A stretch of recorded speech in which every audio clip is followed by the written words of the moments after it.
video is on a band that I was a latecomer to. In the early 90s, there was a sound that was coming out of England called shoegaze. As a guitarist, you look, for solo kind of oriented music. So if you're in the 60s, you're listening to Hendrix or something, and then you're in the 70s, you're listening to some of the great stuff from I don't know, bands like from Kansas or Chicago. In the 80s, you have Eddie Van Halen with Eruption, which is like, holy cow, everybody's like, what the heck is he doing with the tapping?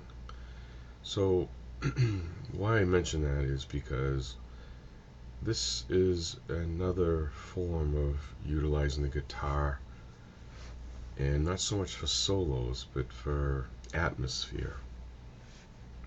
Now, music-wise, atmosphere usually was really provided by keyboards or organs, and to create kind of an atmosphere. And then not just that, but kind of get a big sound as opposed to a guitar, poppy kind of guitar sound. However, in shoegaze, they utilize lots of pedals, and the guitar becomes almost like an organ, and it all of a sudden has layers and feedback and all these types of effects on it. And then you combine two guitars, and now you get a huge array of noise type or sound, a wall of sound, if you will. And so when I came across shoegaze as a songwriter, you get song structure. You get your verse melody, etc. You get a chorus, and then maybe try to have a melodic hook somewheres, or you don't get like an atmospheric situation where that kind of draws you in. And this is what the case was with shoegaze with me. The way the chords change and the notes change within the chord structure is really amazing. And when you hear it, it's just I was in awe for the first time, like in a while, when I first heard the sound. Like, what is this sound? Again, you're not looking for solos, the guitarist. But the sound created by the guitar, it creates an atmosphere, and you get again dual guitars creating an even more atmospheric sound. Now, with that said, I want to just kind of rule out. I'm not into drugs. Some of the music came with drugs, not just. Rock came with drugs, but this, house music was popular with drugs.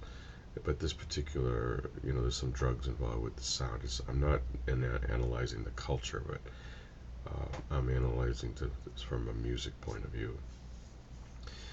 In shoegaze, the vocals are set back a little bit, and so it's almost like the vocals blend in with the atmosphere, which is really unusual. So, for example, like the Beatles, arguably the best band of all time. So it's not really arguable if you look at the numbers. You get the two upfront vocals and maybe three, and then the music supports the vocals. And most bands are like that. You have the vocals and the music supports the vocals. Well, in shoegaze, it's not that way. The vocals are part of the atmosphere. Almost like the melody of the vocals kind of takes you through the atmosphere. Also, this music tends to be very loud when it was played. I'm not into loud music. For those you don't know me, but my favorite is classical music. But the wall of sound and the chords are amazing. Now, some bands within shoegaze are very harsh, and they that have that harsh sound. But there are some, like this particular song which I'm showcasing, that are just they're beautiful. And this song, if you listen to it, and the main writer is the guitarist, in this case with the glasses. He's the basic songwriter of the band, and he apparently has a classical background. But he kind of said in an interview that it's hard to write it like that again, because when you're a young writer, you're innocent. You have this innocence to you, and you can't capture it again. Once you're an adult, you're not innocent anymore. You lose it in a sense, because you become responsible essentially. But he talks about that innocence in his songwriting. When you hear the songs, like this song and Machine Gun, they have this really innocent sound to them, almost like a child walking through a park with leaves falling and just enjoying the day. How it's amazing how he captures it. And it's like I've not ever heard before. Quick note on the copyright: this band is a little bit more popular, and I'm showcasing it in a sense because it's not mainstream at all whatsoever. But those who are into more alternative music are very familiar with this band, and they do have a fairly large following. They were at one point the biggest band in England in I think 91ish. So anyway, I'm trying to introduce probably the one of the biggest songs they have, and those who are not familiar with shoegaze, this might be a good introduction. With this said, the Pitchfork Music Festival, the sound system is unbelievable. The sound engineer is tops, and this particular one I may actually have to remove because of possible copyright situation. So I'm preparing to remove it and find another particular video on YouTube. But this I thought was the best example to showcase.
But when you're seeing the guitar, you see a lot of open chords, and that open chords adds to that lush atmospheric sound.